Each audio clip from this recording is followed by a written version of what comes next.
नमस्कार दोस्तों, आज हम वैदिक सभ्यता या आर्य सभ्यता के बारे में चर्चा करेंगे। आप वीडियो को पूरा जरूर देखें। Question number 1। पूर्व वैदिक या ऋग्वैदिक संस्कृति का काल कब से कब तक माना जाता है? 1500 ईसा पूर्व से 1000 ईसा पूर्व तक। Question number 2। उत्तर वैदिक का काल कब से कब तक माना जाता है? 1000 ईसा पूर्व से 600 ईसा पूर्व तक। Question number 3। आर्य भारत कब आए थे? 1500 ईसा पूर्व से 1000 ईसा पूर्व, मैक्स मूलर के अनुसार। Question number 4। वैदिक सभ्यता का प्रमुख भोजन क्या था? दूध और उनसे बने उत्पाद। Question number 5। आर्य शब्द का अर्थ क्या है? श्रेष्ठ या कुलीन। Question number 6। आर्य सभ्यता के लोग भारत में कहाँ से आए थे? मध्य एशिया से, मैक्स मूलर के अनुसार। Question number 7। आर्यों ने भारत में किस रूप में प्रवेश किया था? आक्रमणकारी के रूप में। Question number 8। आर्यों ने किस धातु की खोज की थी? लोहे की। Question number 9। वैदिक सभ्यता के लोगों द्वारा सर्वप्रथम किस धातु का प्रयोग किया गया था? तांबे का। Question number 10। वेद शब्द का क्या अर्थ है? ज्ञान। Question number 11। आर्यों को एक जाति कहने वाला यूरोपियन व्यक्ति कौन था? Max Muller. Question number 12। वैदिक युग में राजा अपनी प्रजा से जो कर वसूल करते थे उसे क्या कहते थे? बलि। Question number 13। बलि को संग्रहित करने वाले अधिकारी को क्या कहते थे? भागदूत। Question number 14। आर्यन जनजातियों की प्राचीनतम बस्ती कहाँ है? सप्त सिंधु के पास, जिसे सिंधु नदी से लेकर गंगा नदी के तट तक 7 पवित्र नदियों के किनारे बसते थे। Question number 15। वेद कितने प्रकार के होते हैं? 4। ऋग्वेद, यजुर्वेद, सामवेद, अथर्ववेद। Question number 16। ऋग्वैदिक आर्यों में किस पशु को महत्वपूर्ण स्थान दिया जाता था? गायों को, जो बहुमूल्य मानते थे। Question number 17। ऋग्वैदिक आर्यों का मुख्य व्यवसाय क्या था? पशुपालन। Question number 18। ऋग्वैदिक आर्य किस भाषा का उपयोग करते थे? संस्कृत का। Question number 19। गायत्री मंत्र का सर्वप्रथम उल्लेख कहाँ मिलता है? ऋग्वेद में, तीसरे मंडल में। Question number 20। गायत्री मंत्र की रचना किसने की थी और यह किसको समर्पित है? विश्वामित्र ने, और यह सूर्य देवता सावित्री को समर्पित है। Question number 21। आरंभिक वैदिक काल में वर्ण व्यवस्था किस पर आधारित थी? व्यवसाय पर। Question number 22। आर्य सभ्यता में मनुष्य के जीवन को किन 4 भागों में बांटा गया था? ब्रह्मचर्य, गृहस्थ, वानप्रस्थ, संन्यास। Question number 23। वैदिक साहित्य में प्रयोग हुए व्रीहि शब्द का क्या अर्थ है? चावल। Question number 24। वैदिक गणित का महत्वपूर्ण अंग कौन सा है? शूल्ब सूत्र। Question number 25। भारत के राज चिन्ह में प्रयोग होने वाले शब्द सत्यमेव जयते कहाँ से लिया गया है? मुंडकोपनिषद से। Question number 26। सत्यमेव जयते का अर्थ क्या है? सत्य की ही विजय होती है। Question number 27। ऋग्वेद का कौन सा मंडल पूर्णतः सोमदेव को समर्पित है? 9वां मंडल। Question number 28। ऋग्वेद के कौन से मंडल में क्षुद्र का उल्लेख पहली बार मिलता है? 10वें। Question number 29।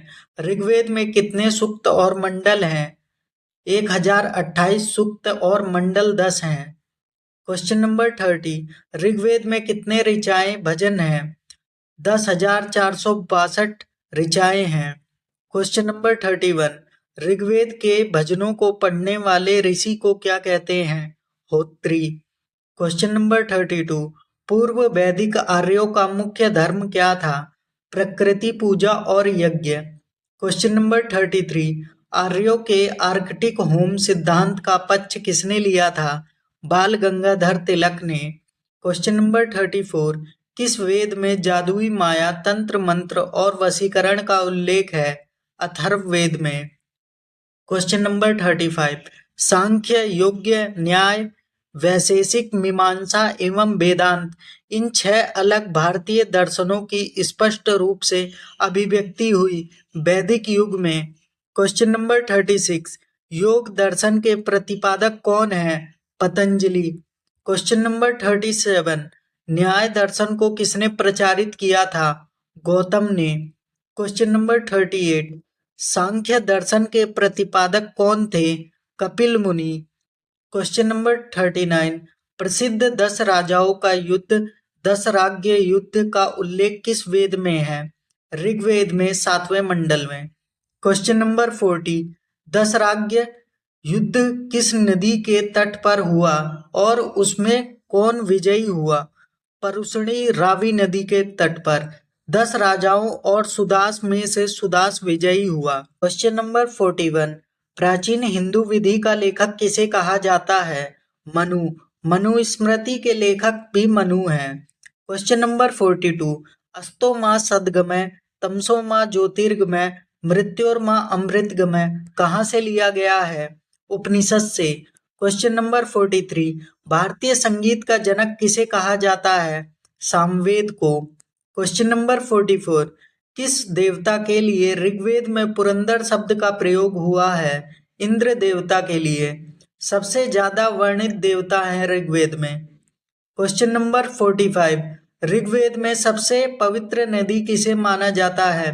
सरस्वती को। ऋग्वेद में गंगा का 1 बार और यमुना का 3 बार उल्लेख हुआ है। क्वेश्चन नंबर 46, ऋग्वेद में सबसे ज्यादा बार किस नदी का उल्लेख हुआ है? सिंधु नदी का। क्वेश्चन नंबर 47, निष्क शब्द का अर्थ वैदिक काल में आभूषण था, जिसका अर्थ बाद में किस रूप में प्रयोग हुआ? सिक्का। क्वेश्चन नंबर 48, पुराणों की संख्या कितनी है? 18। क्वेश्चन नंबर 49, वैदिक सभ्यता कैसी सभ्यता थी? ग्रामीण। क्वेश्चन नंबर 50, आर्यों द्वारा निर्मित सभ्यता क्या कहलाई? वैदिक सभ्यता। क्वेश्चन नंबर 51, उपनिषदों की कुल संख्या कितनी है? 108। क्वेश्चन नंबर 52, वेदांग की संख्या कितनी है? 6। क्वेश्चन नंबर 53, आर्यों के समाज में प्रधान कौन होता था? पितृ प्रधान होता था, जिसमें पुरुषों का प्रभुत्व अधिक था। क्वेश्चन नंबर 54, आर्य समाज की सबसे छोटी इकाई क्या थी? परिवार या कुल, जिसका मुखिया पिता होता था, जिसे कुलप कहा जाता था। क्वेश्चन नंबर 55, वैदिक काल में क्या प्रचलन नहीं था? बाल विवाह और पर्दा प्रथा। विधवा महिला अपने मृत पति के छोटे भाई से विवाह कर सकती थी। क्वेश्चन नंबर 56, वैदिक काल में जीवन भर अविवाहित रहने वाली महिला को क्या कहा जाता था? अमाजू। क्वेश्चन नंबर 57, वैदिक काल में जीविकोपार्जन के लिए वेद वेदांग पढ़ने वाला अध्यापक क्या कहलाता था? उपाध्याय। क्वेश्चन नंबर 58, आर्यों का मुख्य पेय पदार्थ क्या था? सोमरस वनस्पति से बनाया जाता था। क्वेश्चन नंबर 59, आर्य मुख्यतः कितने प्रकार के वस्त्रों का उपयोग करते थे? 3, वास, अधिवास, उषडीश। क्वेश्चन नंबर 60, आर्य अंदर पहनने वाले कपड़े को क्या कहते थे? निवी। क्वेश्चन नंबर 61, आर्यों के मनोरंजन के मुख्य साधन क्या थे? संगीत, रथ दौड़, घुड़दौड़, गुद क्रीड़ा। क्वेश्चन नंबर 62, वैदिक काल में व्यापार करने दूर जाने वाले व्यक्ति को क्या कहते थे? पड़ी। क्वेश्चन नंबर 63, वैदिक काल में लेन देन के लिए कौन सी प्रणाली प्रचलित थी? वस्तु विनिमय प्रणाली। क्वेश्चन नंबर 64, 2 महाकाव्य कौन से हैं? रामायण और महाभारत। क्वेश्चन नंबर 65, महाभारत का पुराना नाम क्या है? जय संहिता। विश्व का सबसे बड़ा महाकाव्य है। क्वेश्चन नंबर 66, भारत का सबसे प्राचीन धर्म ग्रंथ किसे माना जाता है? वेदों को। क्वेश्चन नंबर 67, वेदों की रचना किसने की थी? महर्षि कृष्ण द्वैपायन वेदव्यास ने। अगर आपको जानकारी अच्छी लगी हो तो वीडियो को लाइक और चैनल को सब्सक्राइब जरूर करें। आपको ऐसी और अमेजिंग जानकारी इस चैनल पर मिलती रहेगी। धन्यवाद।